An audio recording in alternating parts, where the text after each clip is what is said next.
Bismillah,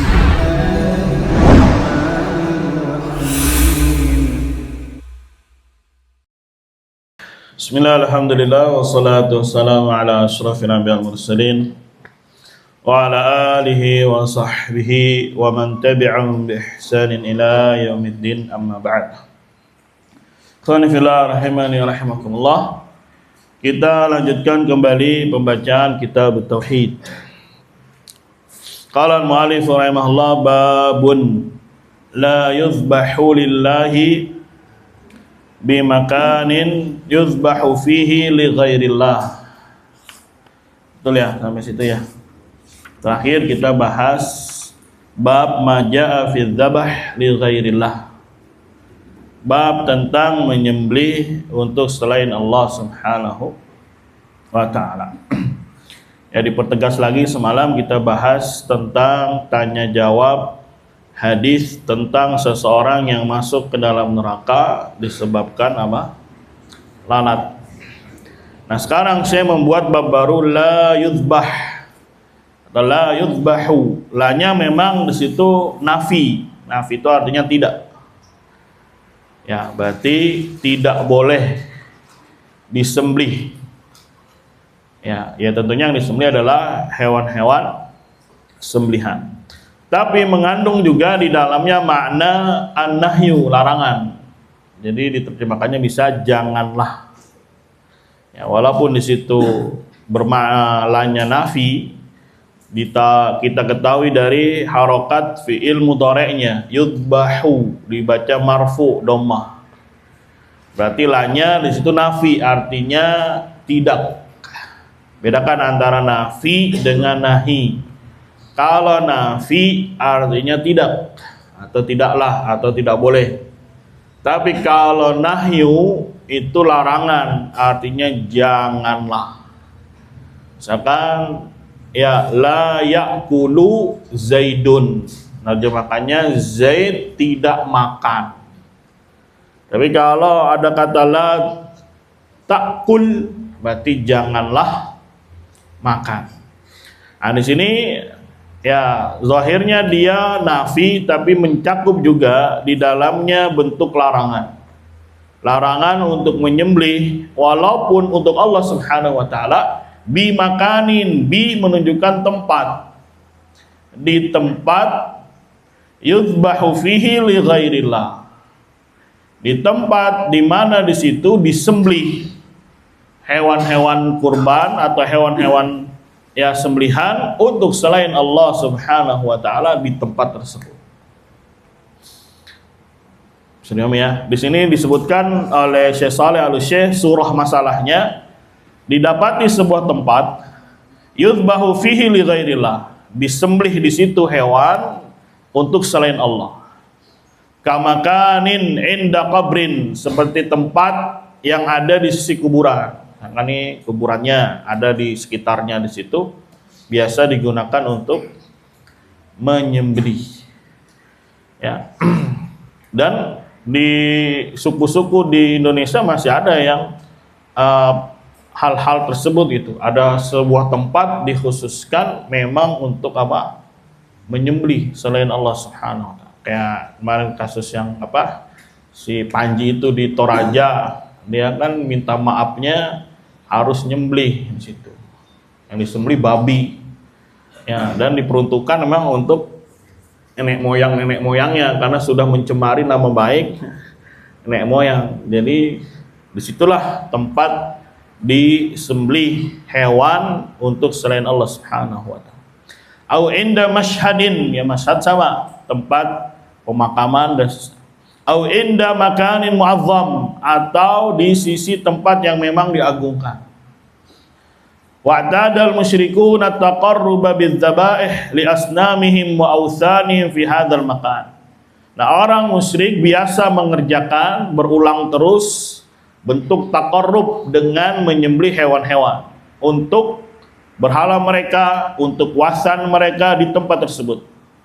Fa idza kanu yataqarrabuna fi hadzal makan lil qabr aw nahwihi wa yadhbahuna li sahibihi yakni min ajlihi, fa innahu la yahillu an yadhbahal muslim al muwahhid fi hadzal makan. Ya, jikalau mereka memang biasa taqarrub di tempat tersebut untuk kuburan dan selainnya, menyembelih untuk penghuni kubur, maka tidak halal bagi seorang muslim untuk menyembelih di sana. Seorang muslim muwahhid tidak layak, tidak boleh, bahkan haram dan menjadi wasail sarana kesyirikan menyembelih di sana. Walaupun niatnya ikhlas untuk Allah Subhanahu wa taala. Tapi kasusnya jangan dipahami ketika ada orang nyembelih di situ, wah kayaknya dia ini dah lillahi ta'ala dah. Enggak gitu konsepnya. Ini konsepnya ya mungkin dia mau nyembelih di mana nih nyembelih nih. Ya, maka perhatikan tempat. Jangan sampai dia menyembelih ternyata di tempat ya yang biasa orang-orang musyrik kerjakan di sana. Jangan dibawa kasus ini kemudian ketika ada orang yang nyembelih di situ, ya kayaknya dia nyembelihnya sih lillahi ta'ala dah. Padahal di mana? Di kuburan. Ya, harus husnuzon, nggak begitu konsepnya. Sebagaimana semalam telah kita bacakan pertanyaan ke Syekh Fauzan hafizahullah ta'ala. Kemudian li'anna yakunu qasyabaha ulaikal musyrikin fi ta'zimil amkinah allati yata'abbaduna fiha. Dikarenakan alasannya ya di situ ada bentuk menyerupai orang-orang musyrik di dalam mengagungkan tempat-tempat yang biasa mereka beribadah padanya dengan berbagai macam ibadah yang mereka palingkan untuk selain Allah Subhanahu wa taala. Maka dzabah lillah wahdah wa in kana khalisan lahu in kana fil makan alladhi yutaqarrabu fihi li ghairillah fa innahu la yahillu wa la yajuz. Walaupun nyembelihnya hanya untuk Allah, ikhlas untuk Allah, tapi di tempat yang biasa digunakan oleh orang-orang musyrik berkurban untuk selain Allah, maka tidak halal bagi seorang muslim, ya tidak boleh bagi seorang muslim. Bal huwa min wasaili syirik. Bahkan dia termasuk perantara menuju kesyirikan. Jadi syariat ini bukan hanya melarang kepada zatnya saja, baik syirik besar maupun syirik kecil. Tapi pagar-pagarnya yang mengitari jangan sampai dipegang. Jangan sampai dihadirkan, jangan sampai dia datangi. Karena kalau sudah nginjek ibaratnya wasilahnya, ya bisa kemungkinan besarnya nanti malah terjerumus ke dalam. Mohon. Ya. Kayak kalau dalam ayat zina wala taqrabu azina, bukan jangan melakukan zina, tapi jangan mendekati. Ya, mendekati zina apanya ya wasailnya. Ya, berpacaran, berkhalwat, ya melihat sesuatu yang vulgar diharamkan oleh Allah Subhanahu wa taala, itu wasilah-wasilah. Ya, wasilahnya saja Pak dilarang, maka apalagi terjerumus atau masuk ke dalamnya. Dan hukumnya adalah muharram, hukumnya haram dan wasilah min wasailis syirk. Hukumnya Pak haram ya dan termasuk wasilah kepada kesyirikan. Itu surah seorang ya menyembelih walaupun untuk Allah, tapi di tempat yang biasa orang-orang musyrik melakukan pengorbanan di sana. Ya. Kita baca dalilnya apa yang diutarakan oleh Syekh. Dalilnya wa qaulillahi ta'ala, dan firman Allah Subhanahu wa ta'ala, la taqum fihi abada la masjidun ussisa 'ala taqwa min awwali yaumin ahaqqu an taquma fihi rijalun yuhibbuna an yatatahharu wallahu yuhibbul mutahhirin. Surat At-Taubah ayat 108. Ya, boleh kita lihat dulu At-Taubahnya 107 supaya lebih nyambung ayatnya. Kita buka, yang punya mushaf boleh dibuka At-Taubah 100 berapa? 7. At-Taubah ya, surat ke-10 9 107. Mana? Walladzina ittakhadhu masjidan diraran wa kufran wa tafriqan bainal mu'minin wa irsadan liman haraballaha wa rasulahu min qabl Wala yahlifunna in aradna illal husna wallahu yashhadu innahum lakadzibun.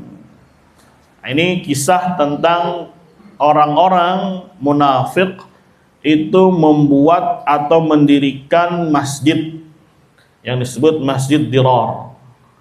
Ya, tujuannya memberikan mudarat kepada kaum muslimin.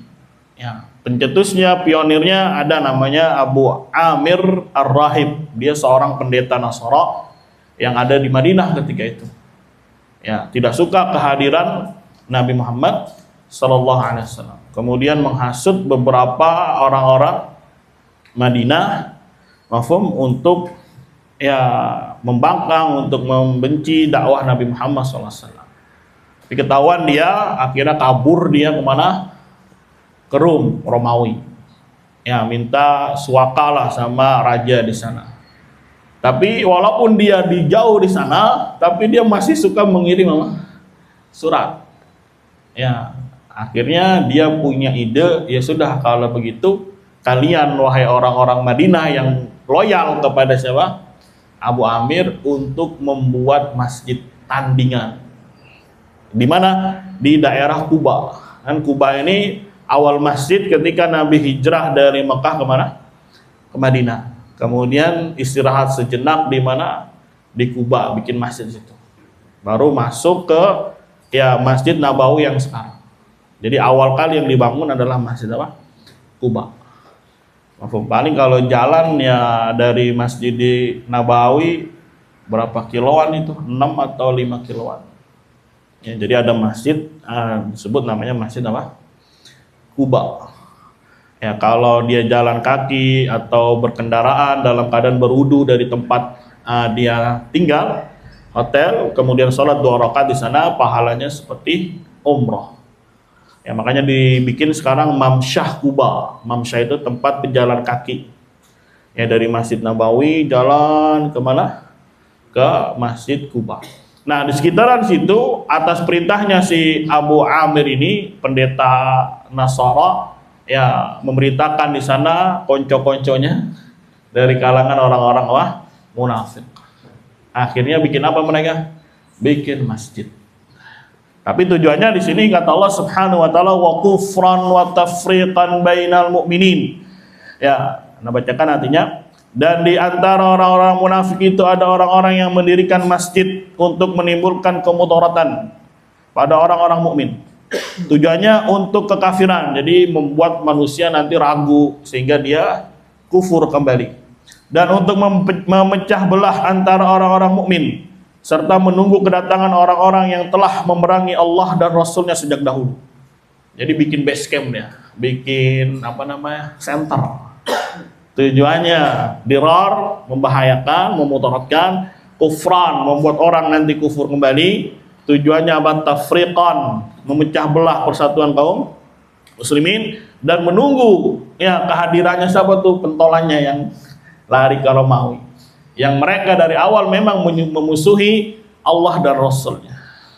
Jadi bikin dulu base camp. Terus gimana kegiatannya? Ya biasa, sholat aja biasa.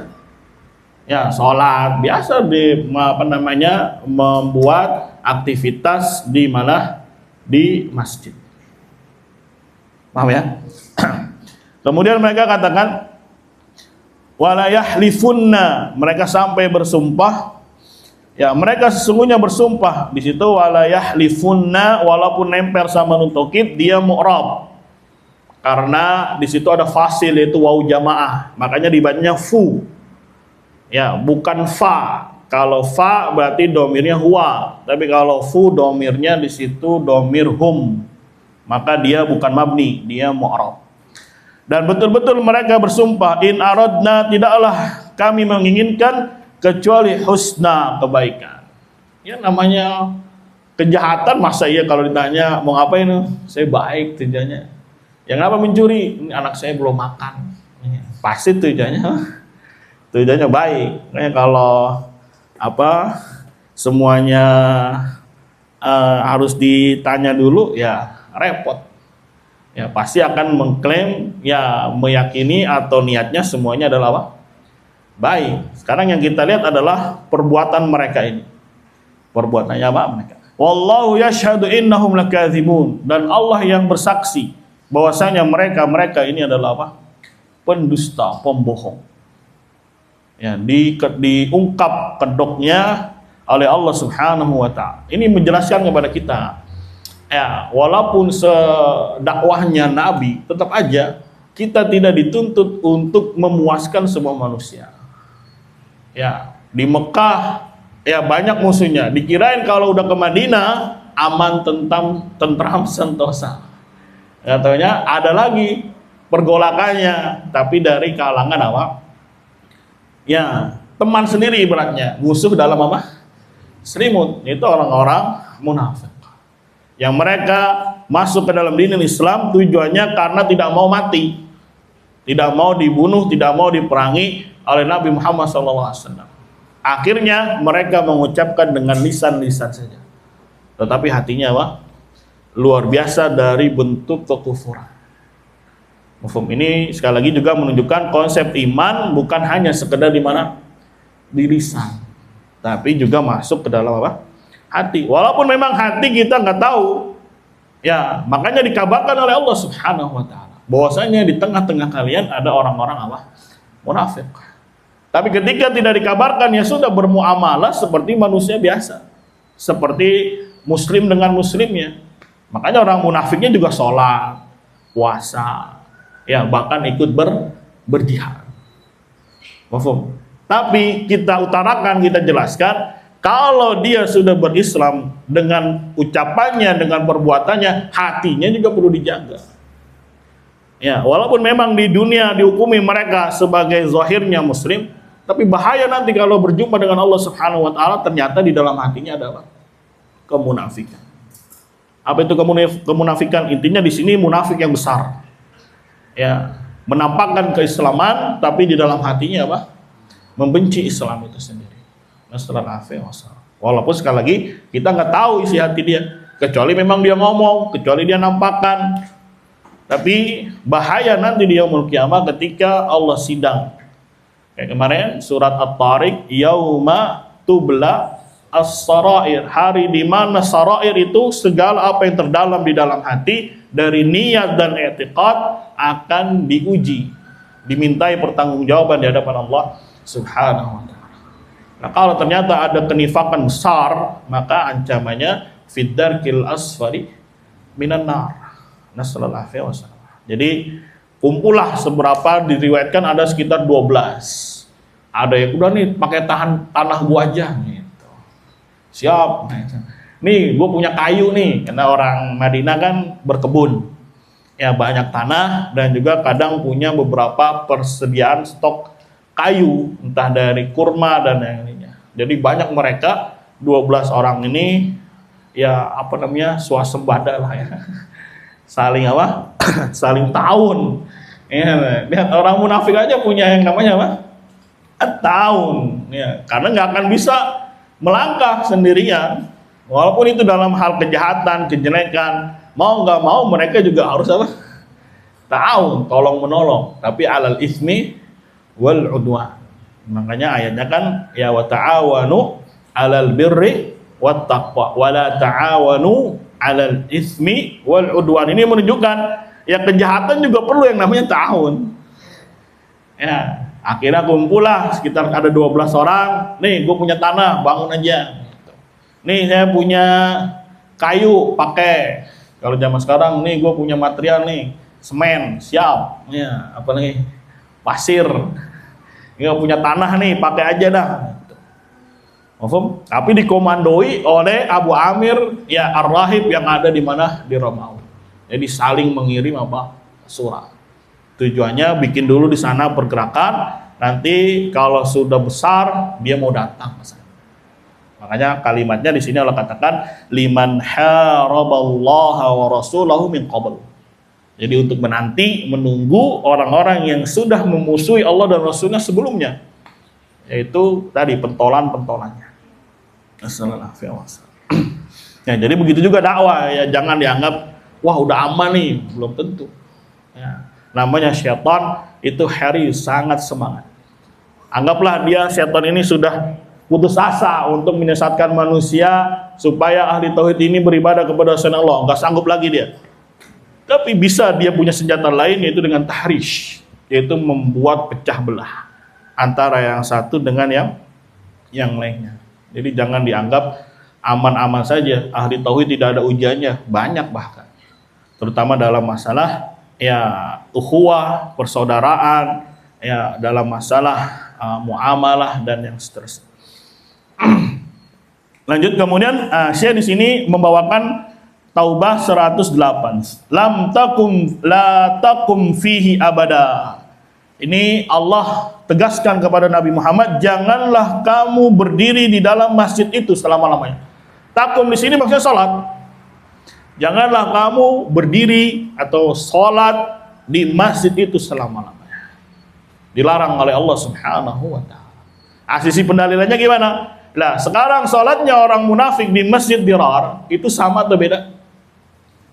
Sama nggak sama dengan salatnya kaum muslimin? Sama. Ya pakai azan, pakai qomat, ya takbiratul ihram dan seterusnya. Surahnya sama dengan salatnya munafik sama salatnya orang-orang mukmin. Dan Nabi dilarang salat di situ. Ya. Bisa dipahami ya? Ya, inilah sisi pendalilan. Begitu juga dalam hal menyembelih. Ketika orang musyrik nyembelih di kuburan dan seterusnya, sama kegiatannya, nyembelih. Ya, begitu juga kaum muslimin nyembelih. Adapun lisan kan kadang pelan-pelan aja ngomongnya, nggak ketahuan. Tapi perbuatannya apa? Sama. Nah, itu sisi pendalilan yang menunjukkan fikih kedalaman dari Syekh Muhammad bin Abdul Wahab. Walaupun lagi menjelaskan bab zabah, tapi bawain dalil tentang salat karena surahnya sama. Karena bentuknya apa? Sama. Beda kalau kasusnya para sahabat dahulu ketika masuk memerangi Romawi dan yang lainnya kemudian menang, ya rumah-rumah ibadahnya dijadikan masjid. Misalkan menang nih ke Syam, ke Baitul Maqdis yang dahulunya dijadikan sebagai kanisah, gereja.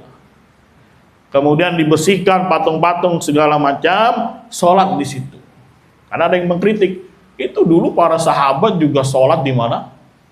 Di gereja. Ya, ya, kan sama kata dia. Itu kan tempat yang biasa digunakan untuk beribadah kepada selain Allah.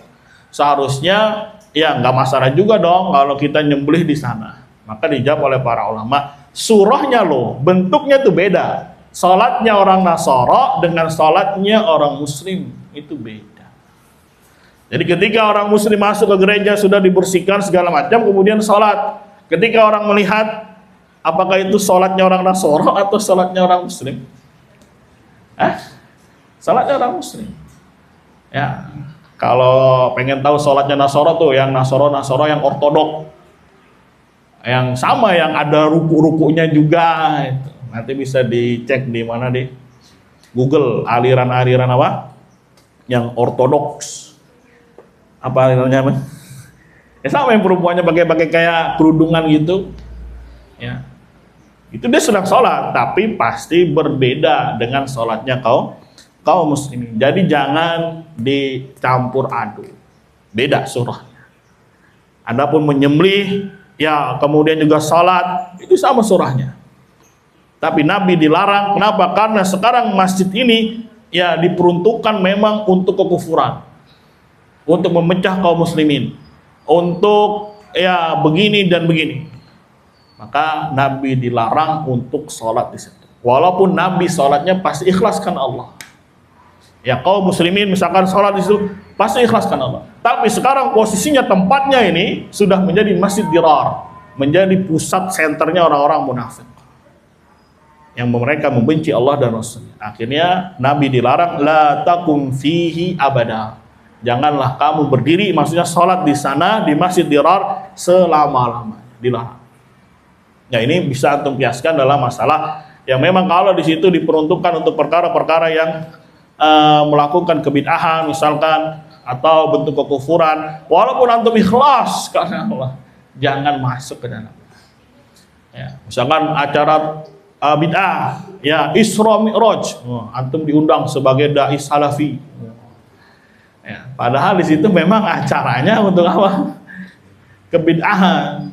Terus dengan dalih, kan yang penting saya ngisinya innalhamdulillah bagus. Ya, walaupun ngisi antum bagus, bawa dalil Al-Quran, bawa hadis, bawa asar salaf, tapi sekarang antum salah tempat. Tapi apa? Salah tempat. Akhirnya banyak manusia nanti tertipu. Wah, ini Ustadz Sunnah, masya Allah ya, baik hati, moderat. Oh, ya merangkul semua apa? Firqah-firqah itu. Inilah seharusnya. Ya jangan suka main begini. Ya menipu umat akhirnya. Menipu apa? Umat. Ya. Sebenarnya. Ya. Ada tujuannya bagus. Ya saya masuk ke parlemen supaya bisa merubah gitu. Ya dari awalnya aja parlemen itu ngapain di sana kerjanya? Ya. Walaupun ada juga undang-undang yang bersifat administratif, tapi ada juga di sana yang menandingi hukum-hukum Allah Subhanahu wa taala. Dari awalnya saja sudah dibangun bukan di atas takwa. Terus dia masuk dengan niat begini-begini. Ada yang bisa coba kalau sudah masuk ke dalam? Ya, tujuannya saya mau bagus, mau berubah. Ya kalau saya sudah di atas, nanti saya punya kebijakan, saya bisa begini-begini. Yang ada malah nyatanya apa? Yang meneruskan itu malah ya udah ikut aja karena sudah naik. Ya masa udah naik capek-capek berusaha kemudian mau diturunin naik kan repot. Ya, jadi sekali lagi kalau walaupun niatnya bagus tapi posisi dia tempatnya apa? Salah. Maka hukumnya kalau dalam perkara kesyirikan ya wasail min wasail syirik. Kadang ada ngaku dia Ustadz Salafi tapi ya gabung acara apa itu ada Habib Fulan, ada Ustadz Fulan dan macam-macam. Dengan dalih ya kan saya menyampaikan yang hak, menyampaikan Al-Quran, hadis dengan pemahaman apa? Salaful ummah. Maka posisinya salah Pak. Salah Pak. Salah tempat. Semoga Allah Subhanahu wa taala beri taufik. Kemudian kita lanjutkan la taqum fi abada, janganlah kamu salat di dalamnya wahai Muhammad selama-lamanya di dalam masjid tersebut. Ya, la masjidun ussisa 'ala taqwa min awwali yaumin ahaqqu an taquma fi. Ya, betul-betul lanya lam ibtida, penguat. Betul-betul masjid yang dibangun di atas takwa dari pertama harinya itu lebih berhak engkau sholat di dalamnya. Itu Masjid Quba. Jadi kan berdekatan tuh antara Quba dengan Masjid Dirar. Jadi Allah berikan yang terbaik. Itu masjid udah ada, Masjid Quba. Ya, engkau sholat di sana itu lebih berhak karena dia dibangun betul-betul di atas apa? Takwa. Ya, akhirnya nanti Masjid Dirar dihancurkan. Masjidnya dia apa? Dihancurkan. Allah patahkan ya makarnya orang-orang munafik, orang-orang ya kufar. Fihi rijalun yuhibbuna ayyatatahharu. Di dalam masjid tersebut ada orang-orang yang senang untuk bersuci. Dipuji oleh Allah karena kebiasaan orang Kuba itu kalau bersuci ya dia pakainya dua jenis toharo. Ya dia pakai istijmar dulu, pakai batu, ya baru kedua pakai apa? Air istinja. Tujuannya supaya tangan ini nggak langsung kena najis. Ya kalau kita kan nggak biasa ya, jangan pakai batu lah, pakai tisu aja nggak biasa. Tapi ada juga orang-orang yang nggak biasa pakai apa? Pakai air. Biasanya pakai apa? Tisu. Nah lihat ini syariat menunjukkan global. Ya luas, universal, bisa pakai istijmar, bisa pakai apa? Istinja. Misalkan kalau orang Eropa gitu, mana mau dia pakai apa? Air. Nggak usah jauh-jauh dah, orang-orang Asia, Jepang dan yang lainnya itu, Korea. Ya kalau buang hajat, bersihnya pakai apa? Tisu. Walaupun ada air, nggak mau dia.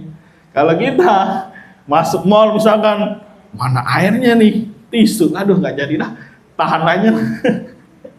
Cari yang mana tuh, kecuali kebelet banget kan. Kalau nggak kebelet banget, udah cari yang kebiasaannya. Tapi orang-orang ya yang ada di Kuba itu istijmar dulu pakai batu, kemudian baru pakai air. Supaya yang kotorannya, najisnya itu nempel di batu, kemudian sudah hilang baru pakai apa? Air. Dipuji oleh Allah Subhanahu wa taala, rijalun yuhibbuna ayatatahharu. Ya, orang-orang yang di sana senang untuk apa? Bersuci. Ini sucinya dalam sisi jasmaninya, apalagi hatinya. Mereka juga lebih utama mensucikan apa yang ada dalam hatinya dari kesyirikan, dari kemunafikan. Ya, ini antum bisa kiaskan kalau memang itu masjid ya biasa digunakan untuk kebid'ahan dan yang semodelnya, ya maka ya tidak layak untuk dia berada di dalamnya. Ketika lagi di sana ditambah ada masjid yang memang diperuntukkan untuk apa? Mendakwahkan tauhid dan seterusnya. Semoga Allah berikan kita kekuatan. Wallahu yuhibbul mutahhirin, dan Allah mencintai orang-orang yang ya mutahhirin, itu orang yang suka bersuci. Kentut bersuci, buang air kecil bersuci. Susah ya? Itu juga ihsan itu. Itu juga masuknya dari apa? Ihsan. Kayak Bilal ya, hadisnya ya, yang dia kalau kena hadas langsung apa? Bersuci. Bahkan disebutkan terompahnya sudah masuk duluan ke dalam apa? Surga. Ya kalau kita kentut ya kentut aja udah, wudu dingin lah, males. Ntar aja lah kalau mau sholat. Ya. Kadang orang Yaman ya, anda liatin, kita berjalan sama orang Yaman ya, tiba-tiba masuk waktu sholat, dia apa nggak wudu lah, apa nggak wudu? Ya, anak udah wudu tadi di rumah. Padahal jalan-jalan lama-lama ke pasar gini. Jadi kayaknya berarti anak husnuzonnya ini orang betul-betul menjaga apanya nih, wudunya nih, sampai dia harus ingetin udah kentut belum. Ya, padahal dia perjalanan sama kita lama, mungkin udah 3 jam, 4 jam, terus masuk zuhur. Ya udah aja dia langsung masuk ke masjid sholat. Dalam keadaan dia masih memiliki apa? Wudu. Kalau kita kan keluar kemana-mana, sholat nih, ada wudu belum ya? Ya udahlah, wudu aja. Karena memang nggak terbiasa menjaga apa? Menjaga wudu. Susah emang ya. Ihsan itu memang susah. Bukan perkara yang apa? Ringan. Harus terus merasa ya diawasi, merasa saya sedang beribadah kepada Allah, ya merasa dan seterusnya, merasa diawasi oleh Allah Subhanahu wa taala. Jadi itu ya sisi pendalilannya. Ketika Syekh Muhammad bilang tidak boleh menyembelih walaupun untuk Allah di tempat yang biasa digunakan untuk menyembelih, ya diberikan kepada selain Allah, dalilnya tentang Masjid Dirar. Nabi dilarang untuk sholat di sana. Orang-orang beriman dilarang sholat di sana. Ya, walaupun surahnya sama-sama takbiratul ihram, tapi dilarang di sana karena memang sekarang masjid ini menjadi basic, menjadi center, ya sebuah wadah yang di situ ya membuat kekufuran, kemudian memecah belah kaum muslimin dan seterusnya. Mufhum? Lanjut hadis dari atau dalil dengan hadis. Wa Tsabit ibn Dhahhak radhiyallahu anhu, dari Tsabit ibn Dhahhak qala, beliau berkata, nazara rajulun an yazbaha ibilan bibuanah, ada seseorang yang bernazar untuk menyembelih ibil itu unta, bibuanah, buanah itu nama tempat ya, buanah apa? Nama tempat. Fasa'ala Nabi sallallahu alaihi wasallam, maka Nabi sallallahu alaihi wasallam berkata atau bertanya, faqala hal kana fihi wasanun min awsanil jahiliyyati yu'bad, apakah di tempat tersebut ada wasan? Ya wasan ya segala sesuatu yang disembah selain Allah, baik berupa bentuk maupun yang lainnya. Min awsanil jahiliyah, dari berhala-berhalanya jahiliyah, yu'bad, disembah. Nah, sekarang nih rojul bernazar ikhlas karena Allah Subhanahu wa taala, ya untuk nyembelih. Tapi ketika dia sebut bibuanah, maka disitulah momen Nabi untuk merinci. Karena tidaklah seorang menyebut nama pasti dia mengagungkannya. Ya kalau dia cuma bilang ada laki-laki bernazar untuk nyembelih, selesai, ya sudah, jalankan saja. Tapi ketika diikat dengan sebuah tempat, bibuanah, buanah ini sekali lagi nama tempat. Ya, maka Nabi ya bertanya untuk merinci, apakah di tempat tadi ada wasan-wasan atau patung-patung berhala-berhala ya orang-orang jahiliyah yang disembah. Ya. Tujuannya apa? Kalau ada apa? Jangan di situ. Jangan penuhi nazarmu. Ya, nggak wajib atau nggak harus dia untuk menunaikan nazarnya karena itu maksiat kepada Allah Subhanahu wa taala. Apa jawaban rajul tadi? Qalula. Mereka menjawab tidak. Tidak ada wasan, tidak ada sesembahan selain Allah yang disembah di sana. Ya, dia pengen aja nyembelihnya di mana? Di Buana. Qala fal kana fiha idun min a'yadihim. Apakah di sana, di tempat tadi, di Buana tadi ada Id, hari raya dari hari-hari raya mereka? Ya. Maksudnya hari raya itu sesuatu yang terus berulang.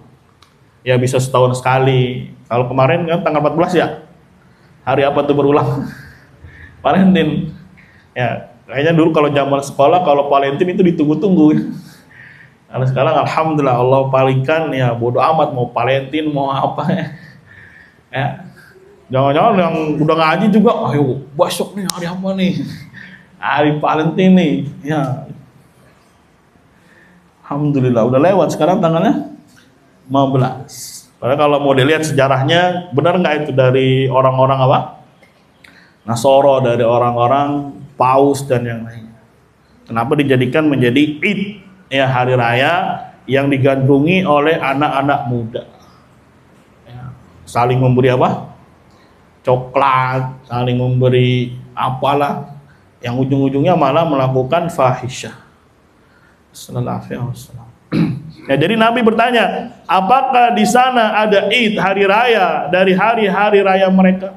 Hari raya ini, Id ini, terulang ini bisa di tempat, bisa di waktu. Nah, kalau Buana berarti kan tempat.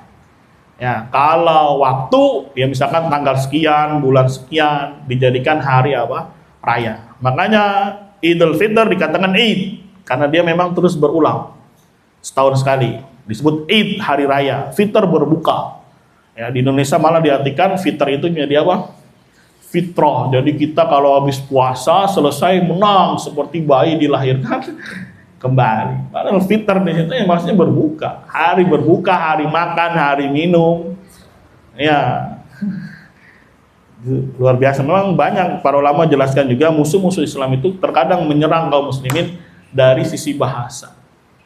Coba aja, syirik di Indonesia jadinya apa? Hah? Dengki, iri ya. Mungkin dulu Anda pernah cerita kali di sini ya. Dulu waktu di Depok meriksa anak TK. Ya, apa pengertian dari syirik? Anak TK nih jawab nih. Dia jawabnya apa? Saya punya roti 2. Terus ada teman saya minta. Saya bilang aja, syirik aja lu. Waduh, ini sekelas anak TK sudah dicekoki syirik itu ya mananya dengki, iri. Ya. Kok bisa-bisanya nih ketawanya ngakak nih baca anak TK begini, berarti kan memang sudah diapain itu, sudah mendarah daging, bahwasanya syiriknya begitu. Ya, makanya mungkin ketika khutbah jauhi kesyirikan, ini khotibnya ngomongin syirik aja nih, ya berarti kita nggak boleh dengki iri ini. Ya, Haji Bolot ditanya, Haji Bolot apa rahasianya nih, udah umur 80 lebih masih sehat, cuma 3 kata dia. Ya, apa banyak sodakoh kata dia. Terus jangan tamak gitu, jangan terlalu antusias, selo-selo aja. Yang ketiga jangan syirik gitu. Tapi syirik yang dia maukan adalah apa? Ya ini dengki. Akhirnya sudah tertanam di dalam sanubarinya masyarakat bahwasanya syirik itu ya biasa aja, bukan perkara yang besar, bukan perkara yang apa? Kecil. Ya, kayak kata mahram. Seharusnya kan mahram. Mereka orang Indonesia bilangnya apa? Muhrim ya. Awas-awas ini bukan muhrim. Ya padahal muhrim itu orang yang mau umroh pakai pakaian putih. Itu disebut muhrim. Ihram, ahrama yuhrimu, ihraman, orang yang disebut apa? Muhrim. Salah lagi, salah tangkap. Ya banyak. Sebetulnya ada campur tangan dari musuh-musuh apa? Islam untuk membuat pengkaburan terhadap hakikat sesuatu. Masih banyak lagi. Mungkin kalau dibikin buku bisa tuh. Ya, kata-kata yang sudah mulai bergeser apanya konsekuensinya, artinya, hakikatnya dari peletakan pertama. Musola misalkan. Ya, kalau di Indonesia musola berarti kecil, ya. Gak ada jumatan. Kalau masjid besar ada jumatan.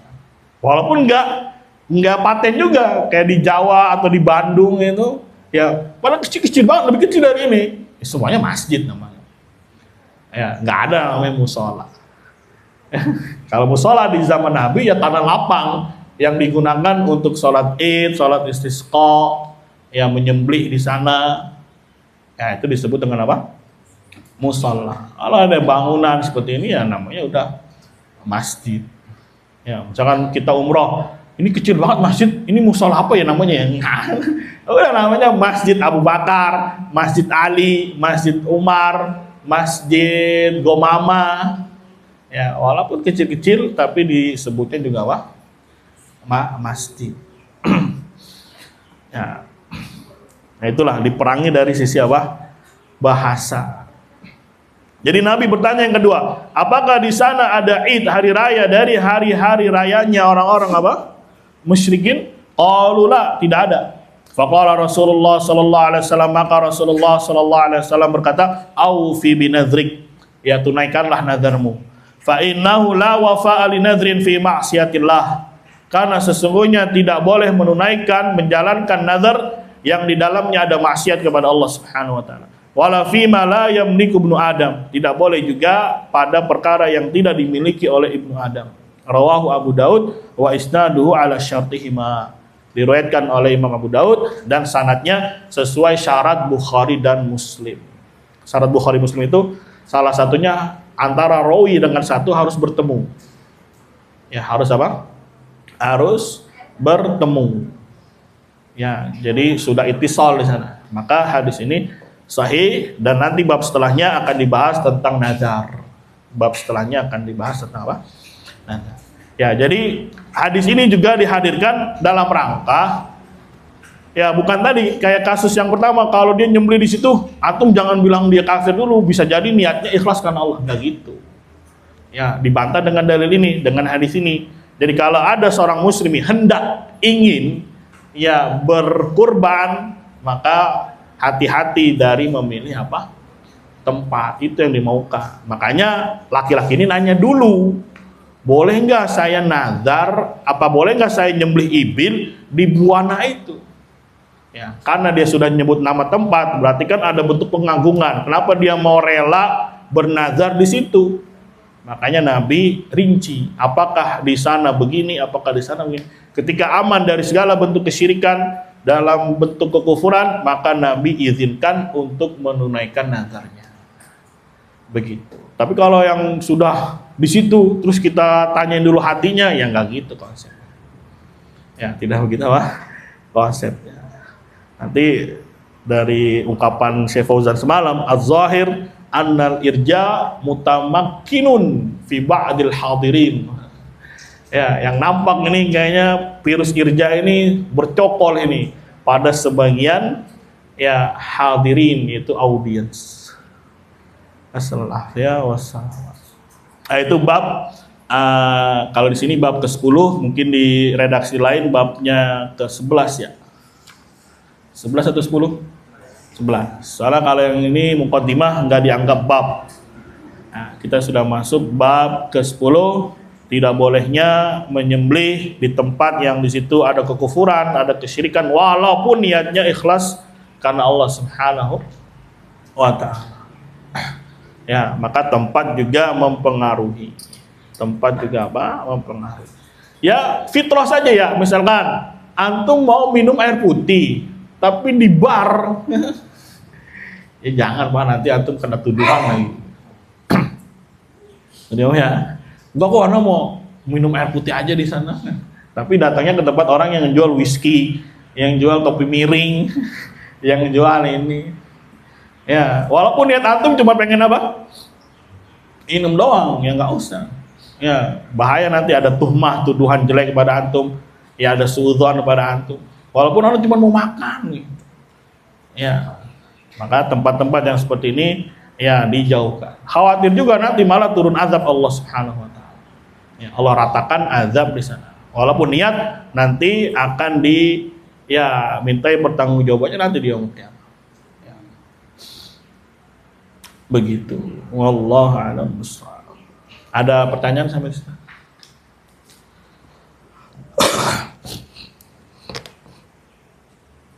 Bismillah.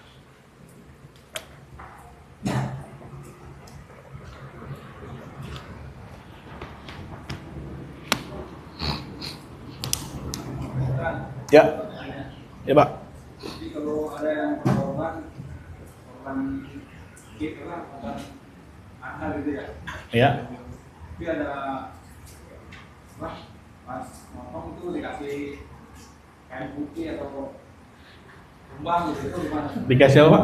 Kain putih sama kembang.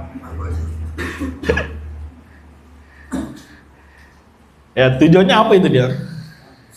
Ya kalau mafhum, intinya tidak ada perbuatan su. Yang jadi masalah itu kan nanti tukang nyembelihnya siapa. Ya, kalau kita tahu tukang sembelihnya memang pelaku syirik besar, ya nggak boleh kita makan nanti dagingnya, ya atau kita tahu di situ dia nyembelih atas nama selain Allah. Tapi selain itu bisa jadi masuknya perkara bid'ah. Ya, untuk apa dia tutupin biar darahnya nggak muncrat kali? Enggak. Ya. Al-muhim yang kalau dia di situ menjadi tidak halal atau kita tidak boleh makan dagingnya ketika kita tahu memang ya tukang jagalnya apa? Ya mungkin nggak sholat. Ya. Kan ada juga kalau jagal dia bagus, ya rapi, tapi ternyata nggak sholat. Atau malah kiai-kiainya yang memang ma'ruf kita kenal ya sebagai penyeru kesyirikan, ngajak manusia untuk mungkin ya ziarah baru kepada kuburan wali-wali. Nah, itu yang menjadi inti pembahasan. Selain itu wallahu a'lam bishawab, ya bisa masuk dalam perkara bid'ah. Wallahu a'lam bishawab. Ada yang lain? Ya. Masih apa?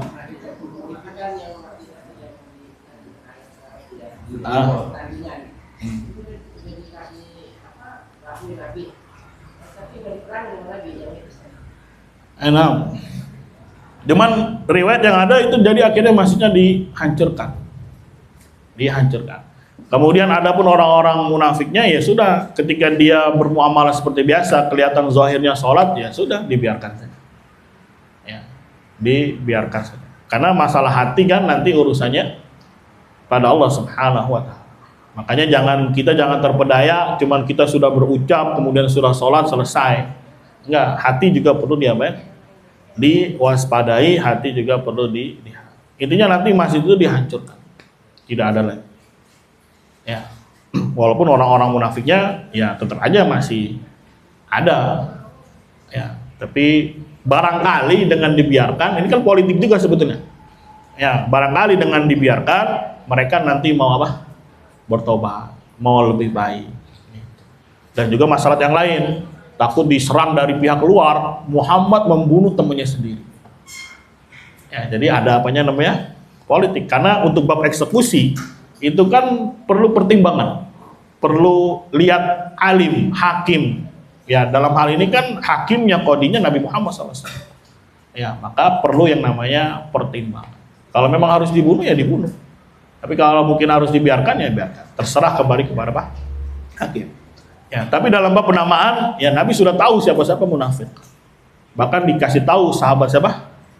Hudzaifah ya. Yang dikasih tahu nama-namanya sampai Umar datang. Apakah Nabi Muhammad sebut namaku? Saking takutnya ada sifat nifaq. Ya, alhamdulillah enggak, Nabi enggak sebut namamu. Aman. Ya sudah, yang lain mau nanya lagi stop aja udah. Ya, khawatir kalau dibuka juga oleh Hudzaifah, alhamdulillah saya bukan orang munafik lagi. Nanti yang disebut munafik, waduh sedih dia, aduh saya dibilang munafik. Ya sudah. Ya, disimpan di dalam dada saja. Yang penting kita tahu karakter munafik itu apa, karakter iman itu apa, jalankan. Jadi memang untuk bab eksekusi itu ada banyak pertimbangan, banyak maslahat, mafsadat yang harus diperhatikan. Tapi dalam bab penambahan nggak akan bisa lepas. Ya, nggak akan bisa apa? Lepas. Misalkan sekarang nih, anak keluar-keluar itu sebut nama semuanya Fulan Murja, Fulan Murja. Kira-kira masalahnya besar atau kecil?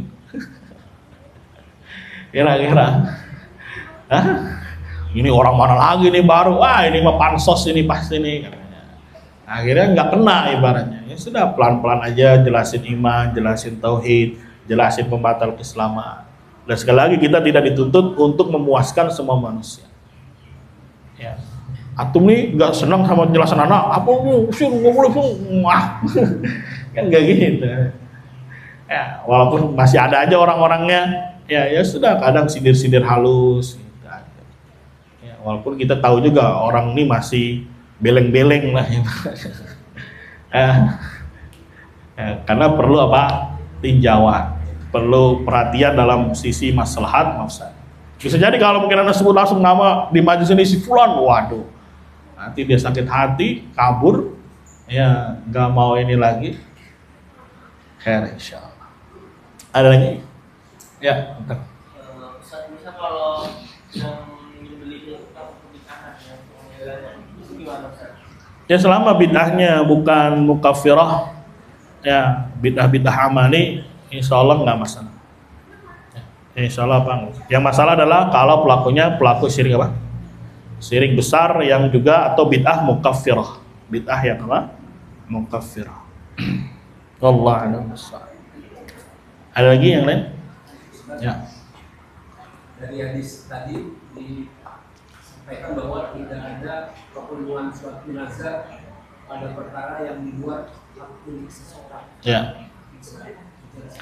Ya, misalkan antum bernazar saya akan menyembelih sapi, gak taunya sapi orang antum sembelih. Ya, itu namanya ada harta milik orang lain yang tidak dimiliki dia.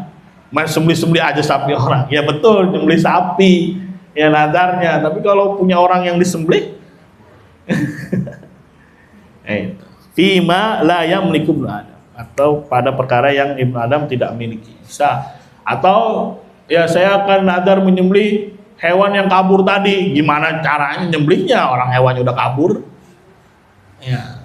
Hewannya udah apa? Udah kabur. Atau saya bernadar akan memberikan uang sedekah 1M, padahal dia nggak punya. Ya punya uang 1M. Nanti dibahas lebih detail di bab setelahnya tentang nadar.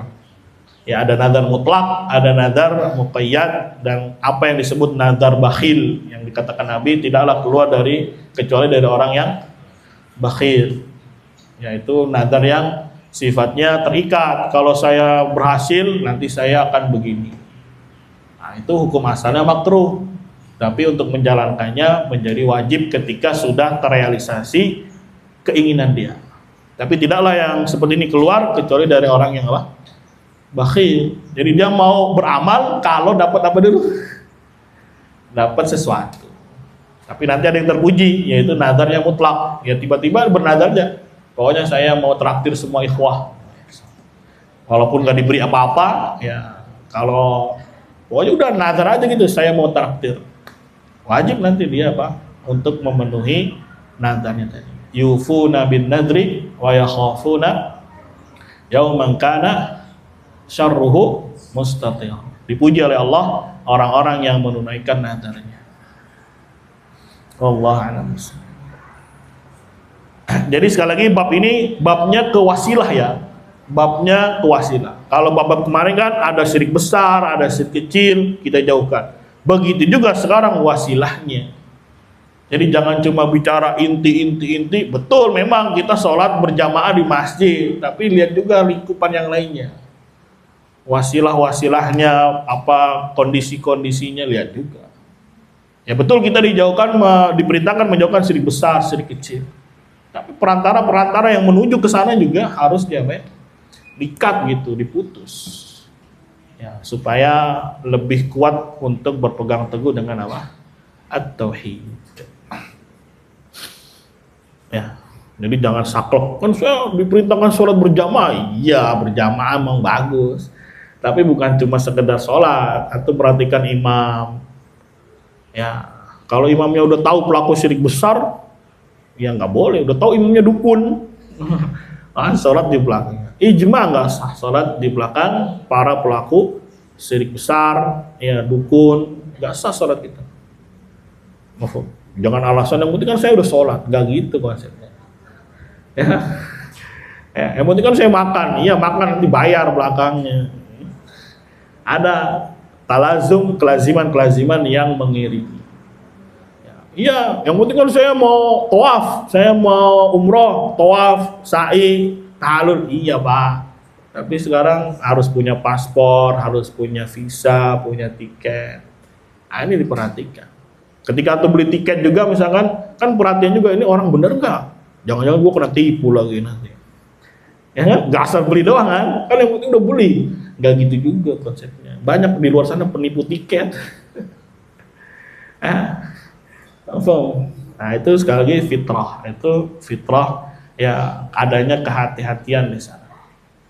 Tapi kalau antum percaya dia orangnya memang ahli di bidangnya, dia memang ya disitulah ibaratnya kita kenal, ya kenapa harus ragu gitu?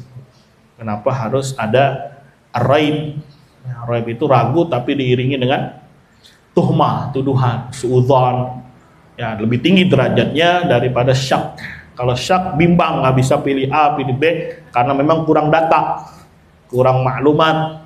Ya, tapi kalau raib ya udah ragu ditambah dengan ya suudzon, tuhmah.